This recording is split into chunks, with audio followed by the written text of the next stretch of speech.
Hello there, Drew Hanish of Whiskey Lore, and time for another whiskey tasting.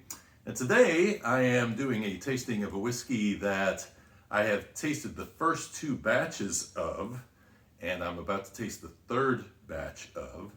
It is a whiskey from W.H. McBrayer, small distiller, kind of doing things the cool and, bootstrapping way, which there's different ways that people are starting distilleries. Some of them are starting them off by sourcing whiskey and using that sourced whiskey to get themselves established, and then they're launching the actual whiskey over a period of time from their own distillate.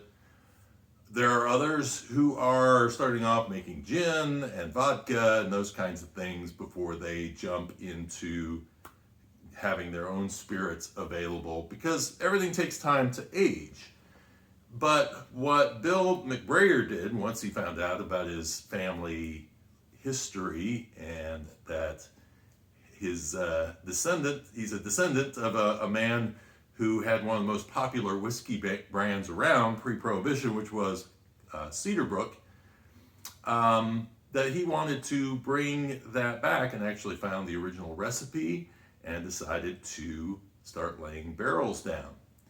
The thing is that as he was getting these barrels laid down, he started small. He started with just 5 barrels for his first batch, which is what I'm going to be tasting here in a little bit. And he wanted to do the whiskeys at barrel strength. So he is going with the original mash bill, which is 5.4%. Is it 5.8% rye, 5.8% barley, and then the rest is Bloody Butcher corn. Now, he doesn't know whether Bloody Butcher corn was the original corn used for this whiskey. Likely it wasn't, but he wanted to create something with a unique flavor to it. So this is going to be fun to jump in and do some tastings. And I don't know when Bill gave this to me whether he realized I still had some of batch 1 available here, but I do. I held on to it. I was going to do a retasting of it at some point, and what better time to do a retasting than when we get to batch 3. Now, the differences between these batches are basically age. His first batch that he released was a 4-year-old whiskey. His second batch was a blend of the 4 and the 5-year-old whiskey that he had on hand at that particular time. He had gone from making 5 barrels the first year to upping that to 24 barrels and then to 350 barrels on his next go round. So he's been increasing using the capital that he's getting from releasing these whiskeys exclusively through his own little club on the, I think it's McBrayer Spirits. And I don't know if he put it on the bottle or not. Yeah, there it is, McBrayer Legacy Spirits.com. See, that's smart. I have nightmares from my days back in marketing, stories that you would hear of somebody puts together this great flyer, sends it out, doesn't put a phone number, doesn't put no contact information whatsoever, no website address. How do you get in touch with these people? So always good for you budding distillers out there, make sure that you put your web address on your bottles. It is always very handy. So same mash bill, and yet this is going to be older, a little bit more refined as we go along. And I got to tell you, when I had the 4-year batch 1 initially, I was impressed by it. It did not have youth in it. It was actually distilled well. The second batch actually wasn't quite as, to me, it was actually a little more muted than batch 1 was. So it's going to be interesting to see where batch 3 goes to from there. So let's start with batch 1 and just do a little memory jogging. And so there's definitely a toffee note and the rye note coming through. A little herbaliness, a little oak coming in. Very traditional bourbon-esque kind of, scent coming out.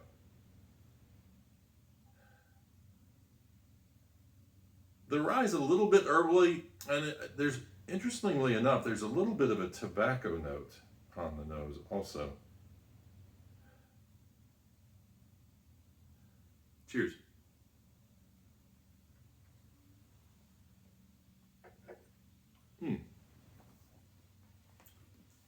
Nice grain notes coming through, and I love the butterscotch note in this. It's blending with the rye. It's sitting over the top, and it's a really nice enhancement to that rye experience. I think the danger that I would see in a recipe that has that high of a amount of corn in it is that the corn would dominate. It's not. I don't really necessarily focus on corn at all on this whiskey. There's no popcorn note, buttered popcorn note, nothing like that. The rye, even at such a small amount of rye, is making enough of an impact. And then, as I say, that little butterscotch note, I remember when I had it the first time that I enjoyed that, and it lays there on the finish. It's just a nice residual. It just stays there and lingers on your palate. So I was impressed by it. Batch 1, 4 years old, and I think really nice job on that whiskey. So the question is, where is it now? This is 2 years of experience, more barrels, and more of an opportunity to kind of dig in and see. Again, barrel strength, this is actually just 1 point lower in terms of ABV. It goes from 103.6 to 103.5 on this. But now we're talking about there should be some 6-year-old whiskeys in this. And before I do this nosing and tasting, by the way, Bill also gave me we were at the T.B. Rippey house, and I was doing my Irish whiskey presentation, and he was nice enough to give me a sample of a old Rippey from somewhere he showed me a photo of the bottle, and I didn't write it down. I should have snapped a photo of his photo so that I could remember what it was. I think it was the 1940s, 47, I think. So that will be interesting, especially since coming up, I have an interview that will be here 2 weeks from today with David Jennings, who's a huge Wild Turkey fan. He's written 2 books on Wild Turkey, and we're going to talk about Wild Turkey, Jimmy Russell, the Rippies, and all the rest, where the name came from, all that sort of stuff. So stay tuned for that. But we'll do a little tasting on this. I think I'm going to do a tasting on Monday, and I want to taste it along with another classic bourbon from the 50s, which was Cream of Kentucky, 1956 bottle, I think that one is. So that will be coming up. And thanks to Dusty Dan for that bottle, by the way, of that one. So the baking spice stands out a little bit more on this one on the nose. Still rye, herbally rye. You would expect that because there's some of that probably in here, and it's the same recipe, that you would have some similarities. A little toasted caramel note. I would not say that the oak notes are any heavier on the nose.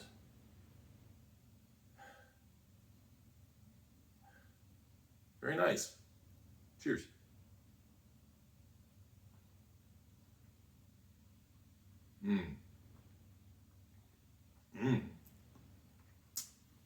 So everything I liked about that butterscotch note is amped up in this whiskey. The butterscotch stands out a whole lot more than it does on this one. Whereas that one, it kind of blends in and punctuates that rye. That butterscotch note is standing out a whole lot more. Really, again, that toasted caramel note is in there as well. A little pepperiness from the rye as well, but not overly aggressive, and amazingly at 103 proof. This is a nice drinker. I see no reason to put any water in this particular whiskey. Okay, the oak comes out actually a little bit more after I've taken a sip of it. Yeah, maybe a little bit of tobacco-y, leather kind of a note coming through underneath on this. The nose is much stronger on this. It is definitely poking out more, which makes it easier for someone like me who sometimes struggles with the nosing part of it. I hate having to dig my nose really deep into a glass to be able to smell something.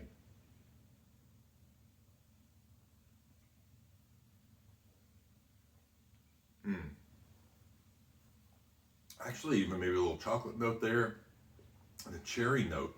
But then, again, that butterscotch is straight out front. The whiskey I always grab if I'm in a butterscotch mood is so different from this. It would be Johnny Walker Red. Johnny Walker Red is a cheap scotch, but if you can get past some of the slightly rough edges on it, if you like butterscotch, it really comes out front. I think this is pulling off, to me, this will be my bourbon version of, ooh, I'm really in the mood for butterscotch, because that is really nice. This is the thing. It's going to be a bottle that's going to be hard for you to find, because if you didn't get a chance to buy it while it was on sale on the website, then of course it's kind of gone. But the hope is that this is a brand to keep your eye out for in the future, because as he continues to lay down more barrels, as more money comes in and he can do more of this, then the opportunity's there for you to be able to get some more of this, or to get some of this whiskey. But if you are interested in that particular profile that I mentioned, you may want to go to his website and check that out. And of course, remember, it is right here on the back. It is McBrayer Legacy Spirits.com. Hope you enjoyed this. I know sometimes it seems a little odd to do a tasting of something that it would be hard for you to get your hands on. But, you know, I think there's something you can learn from each whiskey, and from this one, it is how you can build a brand by making whiskey without having to, I mean, it takes some patience, but great to see how he has taken these steps to be able to build his whiskey brand out with his own juice and do it in a way to where he is definitely coming up with a profile that he's not going to have to worry about when I come out with my own stuff. Is it going to match this? No, it is going to match this, because it is his same whiskey all along. Hope you enjoyed this. If you did, give me a like. Subscribe if you're not subscribed at the moment. And I do these videos 3 to 4 times a week. And until next time, cheers and Slainte. Wasn't much left in that glass.